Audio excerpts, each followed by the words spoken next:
मधामध्ये सोशल मीडियावर एक पोस्ट येत होती की एका केंद्रीय मंत्र्याची कमिटी आहे, आपल्या ही कंपनी आहे, मी नाव घेणार नाही, पण त्या केंद्रीय मंत्र्याच्या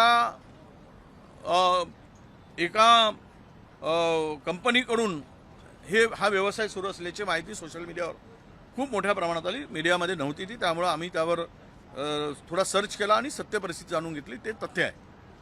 आता एकीकडे आणि त्यांनी त्या संदर्भात थोडासा त्यांच्या कंपनीच्या काही डायरेक्टरनी खुलासा पण केला. ते म्हशीचं होतं, म्हणजे बोपेलोचं ते मांस होतं असं त्यांनी खुलासा केला. आता हे तथ्य किती सत्य किती हे पुढे काळात येणार, पण आज ज्या पद्धतीनं गोहत्या चालली आहे, गोमांसची विक्री चालली आहे, इम्पोर्ट आज भारत यामध्ये 9व्या नंबरवरून 3ऱ्या नंबरवर आलेला आहे भारत जगामध्ये या गोमांसच्या विक्रीमध्ये. आणि एकीकडे गाय माय म्हणून सांगतायत आणि मायेची कत्तल करणं रोज सुरू आहे. हे कुठल्या धर्मात मोडते आहे, कुठल्या संस्कृतीत मोडते आहे? आणि नाव तरी यांना अधिकार आहे का हिंदू धर्माची संस्कृती सांगण्याचा आणि गायीचं नाव घ्यायचं? नाव गायीचं घ्यायचं ना, गायीला आई म्हणायचं आणि आईचीच हत्या करायची, हे सरसकट सुरू आहे.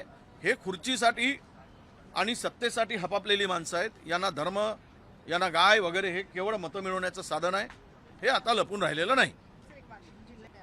नाईट ड्युटीमध्ये जर पोलीस झोपत असतील तर उद्या शस्त्र पळून नेतील लोक, आरोपीचं लाकरमधून पळून नेतील.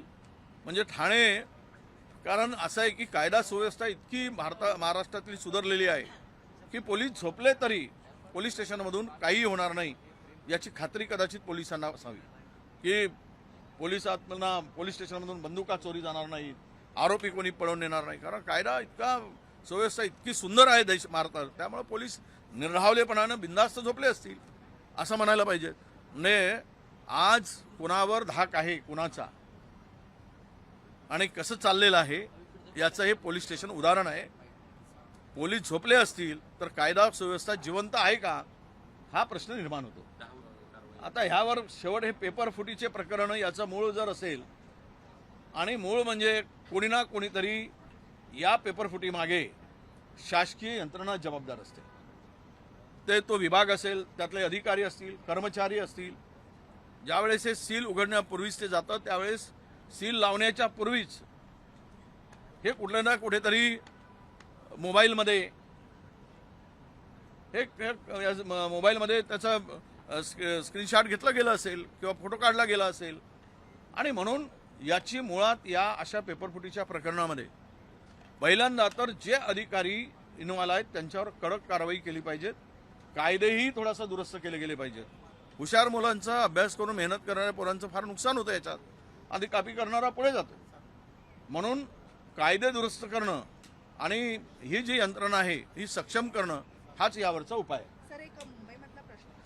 नाही, ह्या निधी वितरित यासाठी असेल, पूर्वी जिम आहे, साहित्य आहे, निधी वितरित करायचा आणि बिलं काढून 3.5 करोड रुपये 6 करायचा हा धंदा आहे. यामुळं याची चौकशी होणे प्रभात आहे. मला आता माहिती आपणकडून घेतो मी, आणि मी सुद्धा BMC कमिशनरला पत्र लिहून खुलासा मागवतो. आणि या संदर्भात जर 3.5 कोटी रुपये एवढी मोठी रक्कम, तिथे जिम तयार असून साहित्य पूर्ण असून पुन्हा जर मदत मंजूर केली जात असेल तर ती वरचेवर अधिकाऱ्यांना किंवा त्यांच्यामध्ये कोणी इन्व्हॉल्व असेल त्यांना मिळून हा परस्पर अपहार करण्याचा प्रयत्न आहे. आणि तो त्या दृष्टीनंच ती निधी मंजूर केली आहे हे स्पष्ट होत आहे.